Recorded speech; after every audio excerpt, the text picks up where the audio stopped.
Streaming live on Facebook, YouTube, Twitch, and blasttheradio.com, this is The Lowell Green Show. The number to call and be heard around the world is 613-413-2217. Or email Lowell at blasttheradio.com. And now, here is Lowell Green. Thank you, John. Boy, oh boy. Majority conservative government in Nova Scotia. Not far from you there, John. I would imagine there was a lot of surprised people in New Brunswick. I think there's a lot of surprised people right across the country, as a matter of fact, including in Nova Scotia. Not too many people saw that coming. Not only a win for the Conservatives, but an easy win, a majority government. Is this an indicator of something that's changing across the country? It's far too early to tell, but it's very interesting that we've seen a major change in a province that has been staunchly liberal for the past, well, about 8 years. Is something happening? I don't know. But as I say, it's very interesting indeed. You may have some thoughts on this. Is it a warning to smug liberals elsewhere in the country? As I say, it's far too early to tell, although there are some recent polls, finally, that are beginning to show, at least some of the polls beginning to show a narrowing of the gap between liberals and conservatives in the federal race. And in that regard, now, I know there have been a lot of you critical of Aaron O'Toole. They don't think that he has been visible enough, hasn't been doing enough, hasn't been saying enough. And in that regard, how do you think O'Toole is performing now? There's no question that in recent days, thank goodness, he's become much more visible. It's still very hard, of course, for the media, the mainstream media, for the most part, to give a conservative any sort of fair treatment. But I just wonder if you think that O'Toole is beginning to perform better. I think some of his platform is very interesting. Some of it's kind of hard to understand, but overall, I think that there's some very attractive features. Yesterday, we just barely had a chance to get into his idea to cancel the GST during the month of December. He says this would help beleaguered people who've gone through hell, and of course would help spur business. The holiday of GST would only apply to in-store retail. It would not apply to online, which very well could help business. His other proposal that I think, when people begin to understand it a little bit better, and this is one of the problems, I don't think that this is really well understood, his program concerning childcare. Now, as you know, he says that he will not go ahead with this $10 childcare, and with good reason. You may note I did a little bit of research. I told you yesterday that this idea of $10 childcare, it sounds great. The only problem is the $10 childcare only applies to childcare that is approved, that is licensed, and in all probability unionized. Okay, that is certainly the situation in the province of Quebec. I told you that my daughter, who is a single mother, for some 10 years tried to get into this $10 daycare. There was no way. She couldn't get close to it. There just simply weren't nearly enough. As a matter of fact, I did some checking. There are now 51,000 applications for $10 daycare on the waiting list, okay? 51,000 people on the waiting list in Quebec for $10 childcare. So it's not all that it's cooked up to be. Because the fact of the matter is that the majority of childcare in this country, certainly in Quebec and certainly here in Ontario, is not done at so-called registered child care institutions. It's done by the next door neighbor, an aunt, granny, etc., a friend that babysit. Maybe you're paid, maybe they're not. So what Aaron O'Toole has said, look, we will let parents decide where they want their children babysat. Okay, if you want to go to a registered daycare, or if you can find a spot, okay. Whatever it is, if you just want your grandma to do it or the neighbor, whatever it is, but you decide, you the parent, you decide where you want your child babysat. And what we will do is all of the money that you pay for the child care, we will give you a tax refund, I think up to 75%. So I believe that it's a much broader program. I think it makes a lot more sense. I think it's much more realistic. I just don't think that it's been well enough explained. I hope that he will explain it. One of the things that I see O'Toole is on today, the new inflation numbers are out for Canada, and it's pretty scary, folks. Inflation now is almost 4%, 3.7%. Doesn't sound that high, but this is as high as it's been in this country for, well, since 2011. And not only is the inflation rate approaching 4%, but it is climbing very, very rapidly, which means that and this won't come as any great surprise to any of you, I am sure, the cost of living is increasing. Now they say that the rate of inflation is only 3.7. I don't believe that for a moment. I think that the cost of food in the last year has gone up probably 10, 15%. My wife says closer probably to about 20%. You may disagree with that, but there's no question that the cost of living has gone up considerably. The cost of gasoline alone, the cost of heating fuel, et cetera, has gone up drastically. Carbon taxes has contributed to that. So Aaron O'Toole this morning was very critical of this, is blaming both, and interestingly enough, he is blaming both the Conservatives and the NDP for this high rate of inflation and warning that it's going to get much higher, which means, as we say, I'm repeating myself, the cost of living is going up. And I think he's well advised. He's holding the NDP responsible because let's face it, I mean, the NDP has been propping up this government for what, the past 2 or 3 years? One of the things that's really laughable about Trudeau saying, "Oh, he needs a majority government." He's got a majority government. It's called the Liberals and the NDP. The NDP has, in every single case, backed the Liberals, which means that in fact he's been operating with them. Everything that Trudeau has ever wanted, he has got. And if he couldn't get what he wanted, he just prorogued Parliament. So my question to you is, how do you think O'Toole is performing now? Now, I know it's early in the campaign, but there is no question he is much more visible. He has launched a very, I think, a very realistic platform. And I see he's certainly much more on social media. I even see him on CTV, and believe it or not, once in a while, even on CBC. He is also highly critical of the fact that this government has abandoned some 20,000 of our allies in Afghanistan. We've talked about this a little bit. For some reason, it doesn't seem to be resonating that much across the country, which to me is kind of sad. I'm going to tell you right now, if this was a conservative government that had turned its backs on our friends and allies in Afghanistan, this would still be screaming headline news. But because it looks Trudeau very bad, it makes Trudeau look very bad. It's getting I think, very poor press. But the fact of the matter, now Trudeau stands in front of the mic and says, "Well, we're still willing to rescue people, and apparently we have airplanes or whatever transportation of some sort available in nearby Kuwait, and we haven't been able to give the green light to it." Not only that, how do people in Kabul get to the airport? And once they get to the airport, how in the hell are they going to get on the airplanes? So this idea that somehow or other we can still rescue our people, I hope we can.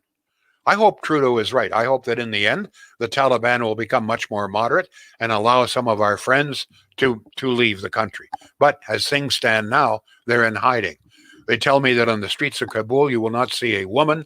In fact, there's hardly anybody. Everybody has gone in hiding. So what's going to happen? God knows. All I know is that we have had several months, at least 6 months, certainly 4 months, to prepare, to get ready. We have been warned. In fact, there are stories. The only newspaper that seems to be really concerned about this is the Sun Chain. God bless them, because they have several reporters who have been over in Kabul, who have been in Afghanistan, and know personally some of the people that are now stuck there, that we have abandoned, and they are crying out for help. So other than that, I'm seeing very little. But O'Toole, to his credit, has been pounding away at that, although I don't think not enough. I think O'Toole should hit this even harder. This is not the Canadian way to abandon our friends. All right, folks. What comments have you got, John? Have we got any texts coming in yet, or anything of that nature? John, can you hear me? Oh, we have a problem. Oh, John? Yes, we do. And if you were, I can hear you. Can you hear me? Oh, yes. Okay. I thought you'd gone to sleep. Hello. I know you're in New Brunswick. Hello, Lowell. Listen, go ahead. Hello. Oh, dear. Hello, Lowell. Yes.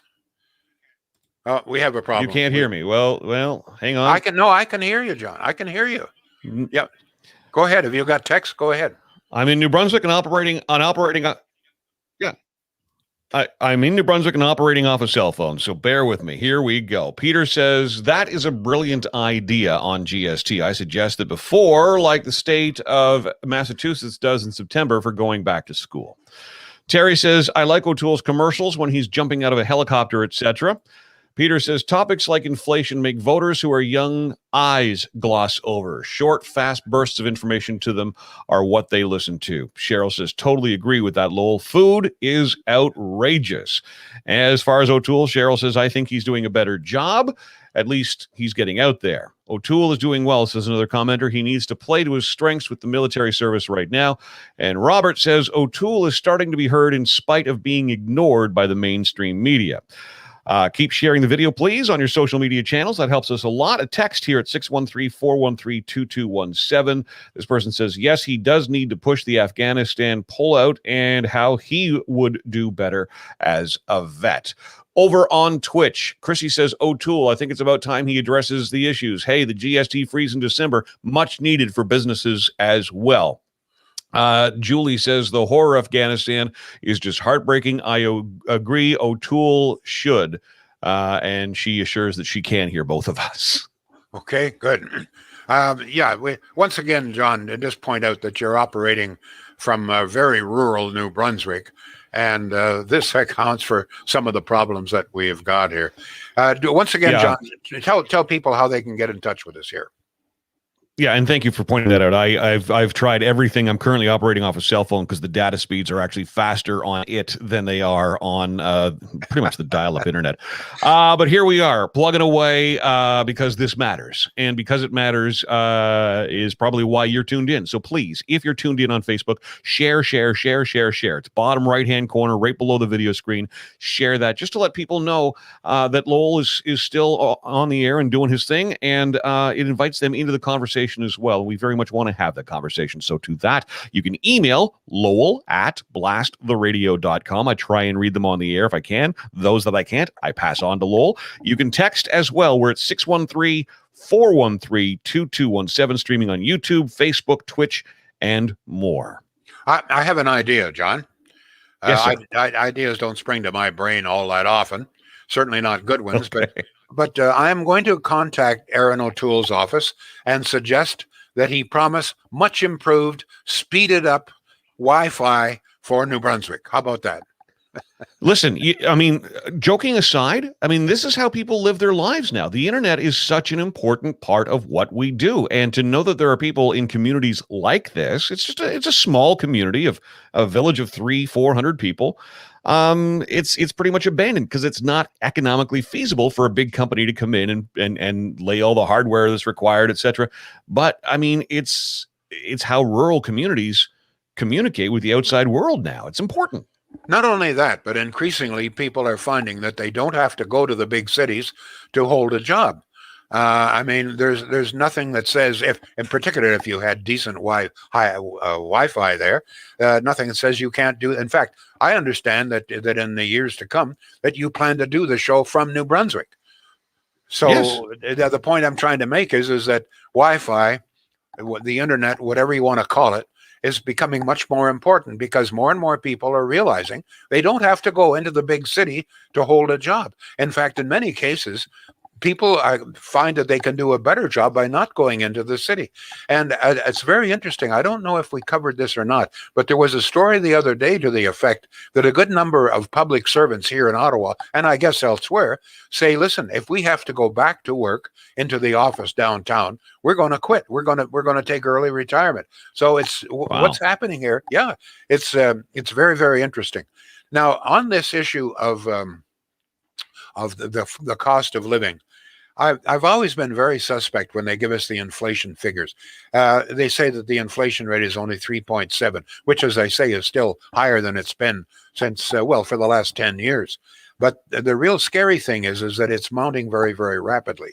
This means now, if inflation takes over, John, I don't know if you remember, but I certainly do, a time not that long ago when the mortgage rate was 18 to 20%. I remember. We had a little cottage down in the Thousand Islands, and I had to renew the mortgage. The interest rate was 18.5%. It almost killed me. It was terrible. We had just bought with my two partners had bought Ottawa Travel, or we were creating Ottawa Travel, and we had bought Algonquin Travel, and we had made a substantial loan from the bank. Almost overnight, the interest payments to the bank for our loan doubled.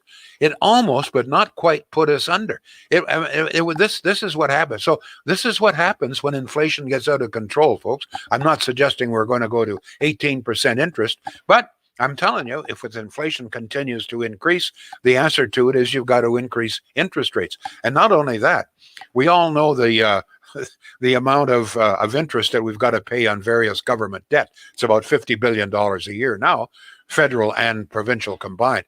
Can you imagine if the interest rate climbed from about the present 1.5%, 2% up to even 5 or 6? So supposing it double, can you imagine what would happen? But so that's why, and Pierre Poilievre, who I have a great deal of respect for, he is warning us, and he's been warning us for some time. Look out, folks. If we get into inflation here, look out, we're in bigger trouble than we can possibly imagine. Now, I got to get a good word in here for our good friends at Shields. They're in Pakenham. One of the ways that Shields have been able to keep costs down and thus pass the savings on to you is that they have stayed in Pakenham. Now they've got the store itself is not that big, although they got a very wide display of appliances there, no question about it. You get a very good idea. But they have a huge warehouse. And I'm going to tell you, a warehouse in Pakenham is a hell of a lot cheaper than a warehouse in downtown Ottawa. This I can guarantee. So that's one of the reasons why Shields can give you, in many cases, better deals. For example, right now on Frigidaire, they've struck some very good deals with Frigidaire. Savings $500, $400 on various Frigidaire products. Shields.ca. At least at least give them a chance, folks. If you look at their website, it's a very well done, very easy to understand website. All of the product is there, the pricing, the savings, etc. Shields, SCHEELS, there's an S on it, .ca. John, you've got some more texts here. Yes, please. Yes, we do. Following along, of course, on Facebook, Twitch, and more. Let me see. The CBC needs 100 people to produce a show. John needs his cell phone. Thank you. Julie says, I got a robocall from the Liberals asking me how I was going to vote. Sorry, but I'm not voting Liberal. Long Point driver claims that Amazon delivery drivers around Canada are wearing Liberal T-shirts. That's interesting. Ooh. Ooh. Text at 613-413-2217. Yes, I do believe O'Toole is giving off better impression, looking more relaxed and normal. Yes, I agree about childcare. He didn't elaborate on who you can use this benefit with. In Quebec, he did avoid the question about how to get out of debt by going with his speaking points about the GST today. Other than that, it went well. Let me just get these comments a little bigger here so I can actually read them with my old eyes. David says, considering you're on a cell phone, you sound awesome. Terry, maybe you should get O'Toole on as a guest. We can do that, by the way, Lowell. Yeah, that's, I don't think we'll do it while you're still in New Brunswick. But yeah, no. I agree with that, but it can happen. We can make that happen. Talking about O'Toole and Trudeau, it's very interesting to follow all of the different statements concerning vaccination. Now, as you recall, about 2 weeks ago, Trudeau came out with this big announcement that all public servants right across the country, he was going to enforce mandatory vaccination. Well, it turned out that mandatory is not really mandatory, at least when it comes to Trudeau. Surprise, surprise, right? What he really said was, look, everybody must be vaccinated if you're working for in the public sector. But if you don't get vaccinated, then you're going to have to be tested.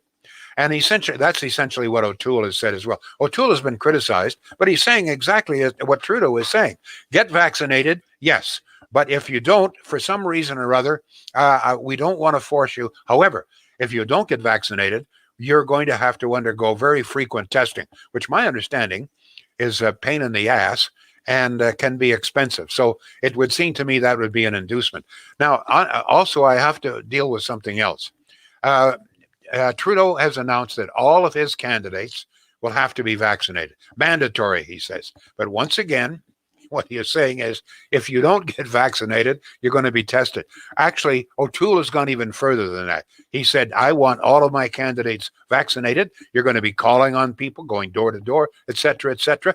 But if for some reason, medical or otherwise, you cannot or will not get vaccinated, then I am going to insist that you do a daily, he's gone even further than Trudeau, a daily test. He said, you self-test. There are now tests that apparently will give you results almost immediately. And he says, so if you're a candidate and you don't get vaccinated, okay, I'm not going to force you. However, if you don't get vaccinated, you're going to have to self-test every single day. So you may have some thoughts on that, if that's good enough.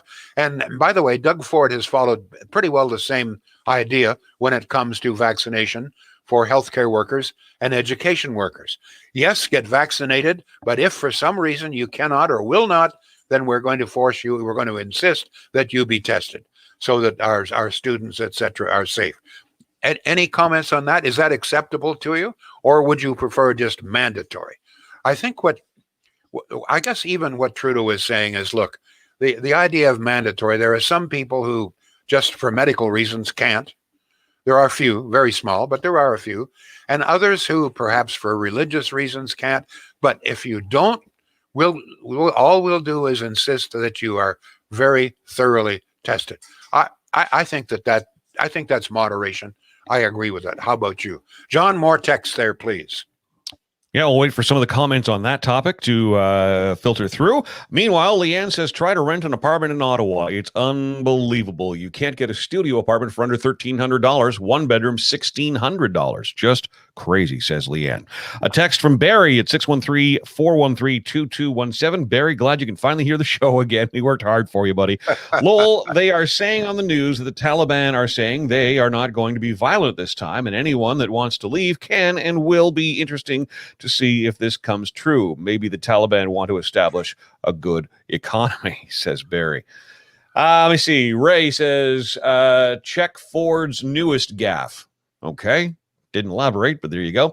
Dina says, love O'Toole. I've been following him from day one, and I believe he's gotten stronger and more confident. He will give Trudeau and other opponents a fantastic run. By the way, talking about O'Toole, have you seen, I'm not sure where this, it's on some document he's put out, and he's dressed in a very tight black T-shirt, and he's obviously in pretty good physical condition. And I think it's quite attractive, to be honest with you. I think it shows O'Toole in a different light. He doesn't have I remember a couple of weeks ago, someone said that O'Toole looks like he smells of mothballs. And I've often thought of that phrase, and I thought there was some truth to that. But this new picture of him in this very tight T-shirt, showing off a little bit of muscle, he doesn't look like he smells of mothballs there. But believe it or not, there are some people who are critical, including some of the leading columnists. What's he doing? Well, you know what? If Trudeau can show up with fake eyebrows, dyed hair, dyed beard, dyed eyelashes, all the rest of it, seems to me that O'Toole can show up in a T-shirt, okay? He may have some other thoughts on that. John, text, please. I mean, Trudeau even showed up with his wife. Do we even go there? Some of the comments. Yeah. Yeah. Joshua says, the testing option helps prevent my body, my choice, which is important as it's keeping people safe. Seems fair, says Joshua. Carolyn says, I get tested every time I visit my husband in a nursing home. There's nothing to it. So that's a reference to the self-tests that you mentioned earlier. David, thanks for chiming in. Thanks again to all who are sharing the video on your Facebook feed. That certainly helps build the audience and improve the conversation. We want more points of view. So David's point of view, remember my parents paying their mortgage at those insane rates? They paid off the house after 25 years. Those are credit card rates. They really are. Deborah says the Conservatives should use the billions saved from defunding the CBC to improve the internet in rural communities as an election issue. Robert, again, Trudeau's statement that the Liberal government will possibly recognize a Taliban government is outrageous. He's doing this once again to appease China, who are in talks with the Taliban to form a relationship. Afghanistan is very rich in natural resources, and China wants it. Greg says, I am helping Trudeau run Canada from Pembroke on the web. Reference to my cell phone issues right there, I think. On a totally different topic, we're running short of time. I'm asking my viewers, listeners, what is your reaction to sexual assault charges being laid against Danny Fortin? He is adamant that he is innocent. One of the things that really disturbs me, now, please don't get me wrong, he may be guilty as hell, he may not be guilty. But this charge apparently dates back 33 years. It dates back to when he was a student at a military college in Saint Jean, Quebec. We don't know how old Danny Fortin is now, but this was 33 years ago. So very, very clearly, he was a student at the time. We don't know the nature, although apparently one of the reports that I read is that he exposed himself to a student. But 33 years ago, his life is just ruined. As he himself has said, this is a nightmare. I just wonder if he has been treated fairly here. In this country, we have a presumption of innocence before guilty. But it seems to me that this man has been found guilty. He lost his job, etc., even before charges were laid. The charge has now apparently been laid, sexual assault from 1988. Anybody out there, any thoughts on that? I'm disturbed at the way this has happened. As I say, he may be guilty, but boy, oh boy, I just somehow get the nagging idea that there's something very unfair in the whole process here. Centennial Glass, got to get a word in here from our good friends at Centennial Glass. Folks, excuse me, no matter what it is, and I should stress more, the emergency service is available. As I said yesterday, I had someone phone me and say, Lowell, you talked about somebody putting a golf ball through your living room window. Well, it actually happened to me. This was on the Hunt Club, not far from me. Somebody, I guess, missed the shot badly and put a golf ball right through their plate glass window. And sure enough, he said, I heard you talking about Centennial Glass. And guess who I called Centennial Glass? They were here to Swit and had a brand new plain glass in by the end of the day. Great service. Centennial Glass, folks. If it's glass of any kinds, repair, emergency service, screen repair, glass mirrors, beautiful glass mirrors at Centennial Glass, and glass furniture of all kinds. Centennial Glass. Good people. Good, honest people, folks. What else can you say? Good, honest people. They're on Industrial Avenue here in Ottawa and in the heart of downtown Renfrew. Centennial. Yes, John, more texts. Regarding your Denny Fortin comment moments ago, Lori says, too many years, a good man thrown to the wolves. Chris says, Lowell, you could remind the public how the polls in Ontario were completely wrong when they suggested Wynne was ahead by miles. The Ontario voters went blue big time and sent Wynne packing. Nina says, I think the picture Lowell is talking about where he has his arms crossed, he's been compared to Mr. Clean. Aaron O'Toole in a black t-shirt. There was, yes, yeah. But I thought, Peter, I'm going to be honest with you. I found it kind of interesting. As I say, it showed O'Toole in a different light. He's obviously quite athletic, and I was pleased to see it. I was pleased to see the guy out of his suit. I just thought it was a good idea. Go ahead, John. Haven't seen that yet, but I will be looking for it. Peter reminds us that Manley in 1994 promised high-speed internet when he was finance minister. Cheryl says, I think that makes sense, Lowell. I believe O'Toole did the right thing. Unfortunately, Cheryl, I've lost track of what you were commenting on. Well, I imagine the idea that, it's we want you to be vaccinated, but if you don't, then you're going to have to be tested. And in the case of candidates, tested every single day. A very interesting idea. In fact, I think, to be honest with you, when you look at it, I think both Trudeau and Ford and O'Toole are saying essentially the same thing. Trudeau said mandatory, but he didn't really mean it. He wants everybody vaccinated, and everybody wants everybody vaccinated. But if not, we'll make sure that you're safe. You'll have to be tested. Thank you all, folks. Thank you very much, John. We will be back tomorrow. The Lowell Green Show is seen and heard live around the world at 2 p.m. Eastern. Connect with us online at blasttheradio.com/Lowell Green. Can't join us live? Download the Lowell Green Podcast. Available on Apple, Spotify, Google, and more. Ask your smart speaker to play the Lowell Green Podcast. This is a production of blasttheradio.com.